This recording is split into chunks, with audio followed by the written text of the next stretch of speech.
Hi friends, welcome to LSY sheep farm. జీవాల పెంపకం విషయంలో ప్రధానంగా నత్తల నివారణ చాలా ముఖ్యమైనది ఫ్రెండ్స్. ఎలాంటి సీజన్లో ఎలాంటి డివార్మింగ్ వాడాలి అనేది కంపల్సరీగా ప్రతి పెంపకందారునికి తెలిసి ఉండాలి ఫ్రెండ్స్. మనము ఎప్పుడు కూడా ఒకే రకమైన డివార్మింగ్ వాడినట్లయితే అది జీవం బాడీలో ఇమ్యూనిటీ పెంచుకొని మనం వేసే మందు పనిచేయదు ఫ్రెండ్స్.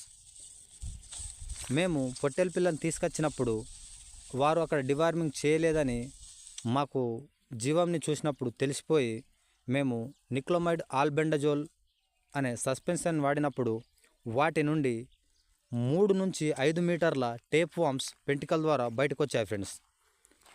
అందుకని చెప్పేసి మనము జీవం నుండి మనము వామ్స్ని బయటికి పంపించినట్లయితే జీవం యాక్టివ్గా ఉండి త్వరగా బరువు పెరిగి రైతుకు లాభం జరుగుతుంది ఫ్రెండ్స్. అసలు డివార్మింగ్ నత్తల నివారణ ఒకటే ఫ్రెండ్స్. డి అంటే పోరాడు తలపడు, వామ్స్ అంటే పురుగులు. మనం వేసే మందు పురుగులపై దాడి చేసి చంపే విధానాన్ని డివార్మింగ్ అంటారు ఫ్రెండ్స్.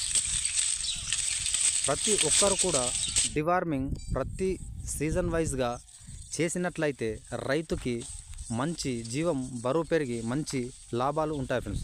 నేను ఎప్పుడు కూడా ఈ వీడియో షేర్ చేయండి అని ఎప్పుడు చెప్పలేదు.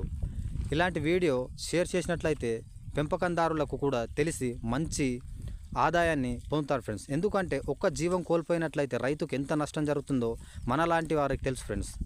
నెక్స్ట్ వీడియోలో నట్టల నివారణ ఎందుకు చేయాలి, ఎప్పుడు చేయాలి, ఎలా చేయాలి అనేది పార్ట్ 2లో క్లియర్గా చెప్తాను ఫ్రెండ్స్.